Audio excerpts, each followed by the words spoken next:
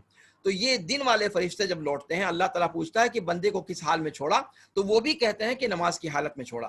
تو اس طریقے سے یہ جو انسان کی حفاظت پر مامور فرشتے ہیں یہ 4 فرشتے ہیں, اور ان کو معقبات کہا گیا ہے جو رات اور دن میں الگ الگ اوقات میں آتے ہیں, رات کے الگ ہوتے ہیں اور دن کے الگ ہوتے ہیں.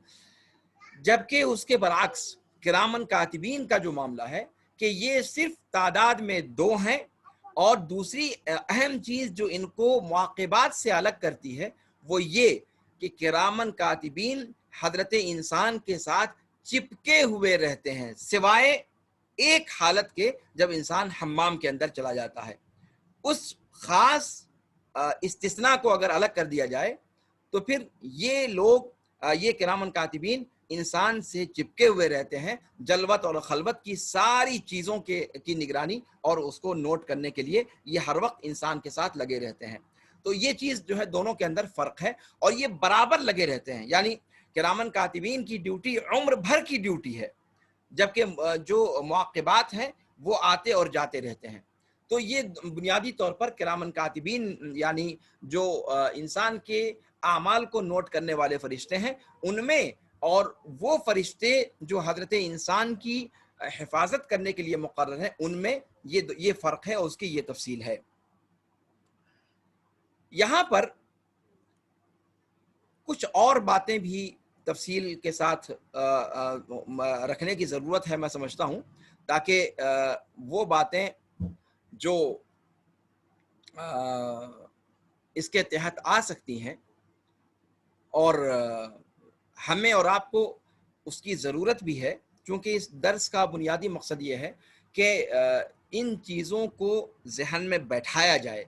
اور سلف کا طریقہ یہ تھا کہ وہ ایمان بالملائکہ وغیرہ جیسے مثال کے طور پر ہے, تو اس کو وہ متکلمین کے نظریے سے نہیں پڑھتے تھے کہ عقل اس کو تسلیم کرتی ہے یا نہیں تسلیم کرتی ہے, اور عقل کیا کہتی ہے, اور منطق کیا کہتی ہے, اور فلسفہ کیا کہتا ہے. سلف کا معاملہ یہ تھا کہ وہ ان چیزوں کو عقیدے کے طور پر ذکر کرتے تھے اور اس کے ثمرات پر نگاہ رکھتے تھے, اس کے ثمرات پر نگاہ رکھتے تھے. جی, ثمرات پر نگاہ رکھتے تھے مطلب اب جیسے یہاں پر ذکر کیا گیا کہ اللہ رب العالمین نے کرامن کاتبین کے بارے میں کہا ہے کہ یعلمون ما تفعلون, کہ وہ جانتے ہیں ان تمام باتوں کو جو تم کرتے ہو, جو فعل انجام دیتے ہو. تو یہاں پر جیسا کہ میں نے کہا کہ انسان کا فعل اپنے دل سے ہوتا ہے تو دل کے سارے اعمال اس میں شامل ہیں, زبان سے ہوتا ہے تو انسان اپنی زبان کو جو حرکت دیتا ہے, اور گرچہ وہ اس سے بات نہ کرے, کبھی کبھی زبان کے ذریعے سے انسان بولے بغیر بہت سارے جرم سرزد کر دیتا ہے, اس سے بہت سارے جرم سرزد ہو جاتے ہیں, جبکہ زبان سے اس نے کچھ بولا یعنی لفظ نہیں ادا کیا ہے, صرف حرکت زبان کی بسا اوقات تمسخر کی قبیل سے, استہزاء کی قبیل سے ہوتی ہے, اور وہ حضرت انسان پر گناہ کے طور پر لکھ دیا جاتا ہے. تو یہ زبان کے اعمال ہیں, چاہے وہ زبان کو حرکت دے کر کے ہو, چاہے زبان سے کچھ بول کر کے ہو. اچھا, اسی طریقے سے انسان کے اعضاء اور جوارح, جو انسان کے ہاتھ ہیں, پیر ہیں, شرمگاہ ہے, اسی طریقے سے زبان ہے, اس کے ذریعے سے جو کچھ بھی انسان کرتا ہے اپنے اعضاء و جوارح سے, ان تمام چیزوں کو, تو دل کی چیزوں کو, زبان کی چیزوں کو, اور اعضاء و جوارح کی چیزوں کو, ان تینوں کے ذریعے سے جو چیزیں ہوتی ہیں ان تمام کو یہ فرشتے جانتے ہیں. اسی لیے کہا یعلمون ما تفعلون, ما اس کے اندر تعمیم ہے, ابہام ہے, آپ جانتے ہیں, یعنی جو کچھ تو یعنی جو کچھ, تو اس کے اندر یہ دل کے اعمال, زبان کے اعمال اور اعضاء و جوارح کے اعمال. اور جب کسی انسان کو یہ پتہ چل جائے کہ انسان کے دل میں سوچی جانے والی چیزوں کو بھی ریکارڈ کیا جا رہا ہے, وہ آن ریکارڈ وہ چیزیں جا رہی ہیں, اور زبان سے جو کچھ کہہ رہا ہے وہ سب ریکارڈ ہو رہا ہے, اعضاء و جوارح سے جو کر رہا ہے وہ سب ریکارڈ ہو رہا ہے, تو کیا اس انسان سے کچھ غلطیاں ہوں گی جان بوجھ کر کے؟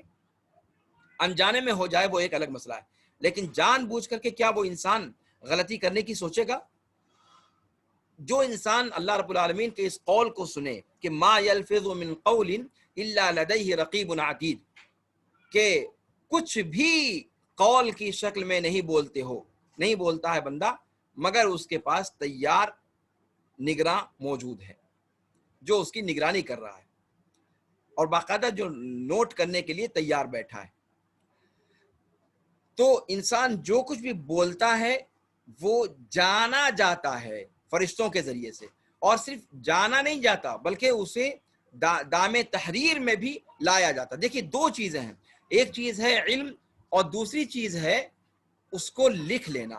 تو گویا فرشتے جو حضرت انسان کی گتیویدھیوں کو نوٹ کرتے ہیں، یعنی وہ سب سے پہلی بات تو وہ جانتے ہیں، یعنی ان کو خود علم ہو جاتا ہے کہ انسان کر کیا رہا ہے، لیکن وہ اپنے علم پر اکتفا نہیں کرتے بلکہ اس علم کو باقاعدہ قید تحریر میں لے آتے ہیں۔ اور ان تینوں اقسام پر سورہ انفطار کی آیت دلالت کرتی ہے کہ دل کے اعمال ہوں یا زبان کے یا پھر اعضاء و جوارح کے۔ دل کے اعمال جیسے انسان کا اخلاص، انسان کوئی بھی کام کرتا ہے وہ اللہ کے لیے کر رہا ہے یا کسی انسان کے لیے کر رہا ہے، یا پھر اپنے اسٹیٹس کو لوگوں کی نگاہ میں بڑھا کر پیش کرنے کے لیے کر رہا ہے۔ یہ اخلاص کا معاملہ خالص طور پر 100% انسان کے دل سے متعلق ہے، اور آپ جانتے ہیں کہ سارے نیک اعمال کی جڑ یہی ہے، بنیاد یہی ہے۔ تو اگر اخلاص ہمارے یہاں پایا گیا، تو اگر اخلاص کا معاملہ ایسا ہے کہ انسان کا کوئی عمل قابل قبول نہیں ہوگا، اگر یہاں تک کہ وہ یتیموں، بیواؤں، مسکینوں کی مدد کر رہا ہے، صدقات و خیرات کر رہا ہے، یعنی جلوت کا معاملہ ہو یا خلوت کا معاملہ۔ خلوت میں تو عام طور پر انسان کا اخلاص باقی رہتا ہے، اسی لیے رات کی عبادتیں یہ نیک بندوں کی پہچان رہا کی ہیں، جس کو سورہ سجدہ میں اللہ تعالیٰ نے ذکر کیا کہ تتجافى جنوبهم عن المضاجع يدعون ربهم خوفا وطمعا ومما رزقناهم ينفقون، کہ رات کو نیک بندوں کی پہچان اللہ تعالیٰ نے ذکر کیا کہ وہ دنوں میں تو جو معاملہ رہتا ہے ساری خلقت کا وہ رہتا ہے، لیکن راتوں کا ان کا معاملہ رہتا ہے کہ جب ساری کائنات سوتی ہے وہ رب کی بارگاہ میں اٹھ کر سر بسجود ہوتے ہیں۔ تو اس جو ہے رات کی عبادت کا درجہ جو اللہ نے بڑھایا ہے، اور یہ رات کی عبادت امت کے لیے تو مستحب ہے لیکن اللہ کے رسول صلی اللہ علیہ وسلم پر فرض تھی۔ آپ جانتے ہیں کہ اللہ کے رسول صلی اللہ علیہ وسلم پر 6 نمازیں فرض تھیں، امت پر 5 ہی نمازیں ہیں، لیکن اللہ کے رسول صلی اللہ علیہ وسلم پر 6 نمازیں فرض تھیں۔ اللہ تعالیٰ نے تہجد کی نماز قیام اللیل جو ہے اللہ کے رسول صلی اللہ علیہ وسلم پر فرض کیا تھا۔ قم اللیل الا قلیلا، امر کا صیغہ ہے کہ اے نبی صلی اللہ علیہ وسلم رات کو آپ قیام کریں۔ اب وہ کتنا قیام کریں، نصف کریں، تھوڑا کریں، 2/3 کریں، وہ آپشن دیا گیا، لیکن بنیادی طور پر قیام اللیل آپ صلی اللہ علیہ وسلم کے اوپر فرض تھا۔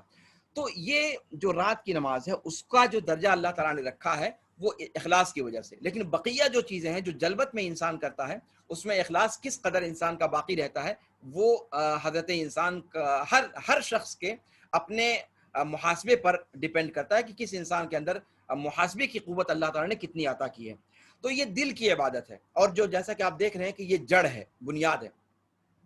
اخلاص کا معاملہ، نیت کا معاملہ، اللہ پر بھروسہ کرنے کا معاملہ، اللہ سے ہی ڈرنے کا معاملہ، اللہ سے ہی امیدیں وابستہ کرنے کا معاملہ، یہ ساری کی ساری چیزیں دل کی عبادات میں سے شمار ہوتی ہیں۔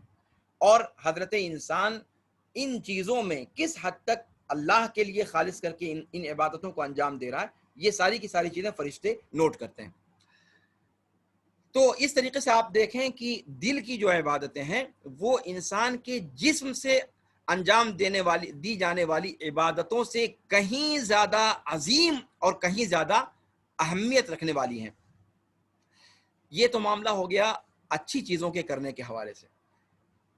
دلوں کے اعمال اسی طریقے سے جب اس کے اپوزٹ میں آپ جائیں، برائی کا ارادہ، انسان نے برائی کا ارادہ کیا۔ آپ جانتے ہیں کہ شروع میں اللہ کے رسول صلی اللہ علیہ وسلم نے جب یہ بات کہی تھی کہ جب قرآن کریم کی سورہ بقرہ کی یہ آیت لوگوں نے پڑھی، وَإِن تُبْدُوا مَا فِي أَنفُسِكُمْ أَوْ تُخْفُوهُ يُحَاسِبْكُم بِهِ اللَّهُ، کہ تمہارے دلوں میں جو کچھ ہے تم اس کو ظاہر کرو یا اس کو چھپا لو، اللہ تعالیٰ اس پر تمہارا حساب لے گا۔ تو صحابہ کرام تھر تھر کانپنے لگے تھے، اور اللہ کے رسول صلی اللہ علیہ وسلم کے پاس آ کر کے کہا کہ اللہ کے رسول دل کی اوپر تو ہمارا کوئی قابو نہیں ہے، پتہ نہیں وسوسہ انسان کے اندر کہاں کہاں کا آ جاتا ہے، کیا کیا چیزیں انسان سوچ لیتا ہے. تو اگر دل میں آنے والی چیزوں پر اللہ تعالیٰ محاسبہ کرنے لگے گا تب تو ہم میں سے کوئی کسی کا بیڑا پار نہیں ہو سکتا. تو پھر اللہ کے رسول صلی اللہ علیہ وسلم نے یہاں پر وضاحت کی تھی کہ اللہ رب العالمین دلوں میں آنے والے وسوسوں پر گرفت نہیں کرتا کہ بندہ اس کو بیان نہ کر دے یا اس پر عمل نہ کر لے. یعنی جب تک وہ عزم کے درجے پختہ ارادے تک نہ پہنچ جائے تب تک اس پر مواخذہ نہیں ہوتا، یہ برائی کے پہلو سے. لیکن اچھائی کے حوالے سے سوچتے ہی اللہ رب العالمین کے ہاں اس کا اجر لکھ دیا جاتا ہے. تو یہ اللہ رب العالمین کی رحمت ہے بندوں کے اوپر. تو یہ ساری کی ساری چیزیں، اچھائی کا ارادہ یا برائی کا ارادہ، یہ سب دل کے اعمال ہیں، اور ان پر جو کرامن کاتبین یہ یعلمون ما تفعلون جو قرآن نے کہا، اس کے اعتبار سے وہ جانتے بھی ہیں اور اس کو نوٹ بھی کرتے ہیں. البتہ برائی کے ارادے کو جانتے تو ہیں وہ، لیکن تب تک نہیں نوٹ کرتے جب تک کہ یہ وسوسہ پختہ ارادے تک نہ پہنچ جائے، پختہ ارادے تک نہ پہنچ جائے. اور یہ ہم نے کیسے سمجھا؟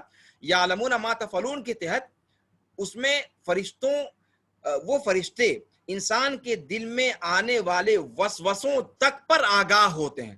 اب ایک مسئلہ یہاں سوال یہ پیدا ہوتا ہے کہ کیا وہ فرشتے عالم الغیب ہیں؟ ایک سوال یہاں محققین علماء نے یہ بھی اٹھایا ہے کہ آخر وہ فرشتے دل میں سوچی ہوئی چیزوں کو کیسے جان لیتے ہیں؟ تو پھر کیا یہ کہنا صحیح ہے کہ وہ عالم الغیب ہیں؟ تو اس کا جواب یہ دیا کہ اللہ رب العالمین، فرشتے نہیں جانتے غیب کی باتیں، فرشتے بھی نہیں جانتے غیب کی باتیں، لیکن فرشتوں میں سے یہ قسم، چونکہ ان کا کام ہی اللہ رب العالمین نے، ان کی ڈیوٹی ہی اللہ رب العالمین نے یہ لگائی ہے، اس لیے یہ بطور خاص ان چیزوں کو جان لیتے ہیں جو انسان اپنے دل کے اندر سوچتا ہے. چونکہ جو اگر اچھا سوچتا ہے تو اس پر اس کو فرشتوں کو لکھنا ہے، اس پر اجر دیا جائے گا. تو اگر فرشتے اس پر آگاہی نہ ہو پائیں تو وہ نوٹ کیسے کریں گے؟ تو اچھی چیزوں پر اجر دیا جائے گا اور بری چیزوں پر یہ موقع دیا جاتا ہے. اور یہ کیسے ہم نے سمجھا کہ بری چیزوں کو وہ لوگ جانتے ہوئے، دیکھیے دو چیزیں ہیں، جاننا اور لکھنا. تو جان تو وہ برے وسوسوں کو بھی جاتے ہیں لیکن وہ اس کو لکھتے نہیں ہیں. یہ ہم نے کیسے سمجھا؟ اللہ کے رسول صلی اللہ علیہ وسلم کی وہ حدیث، کوئی بھی چیز بلا دلیل نہیں کہنی چاہیے.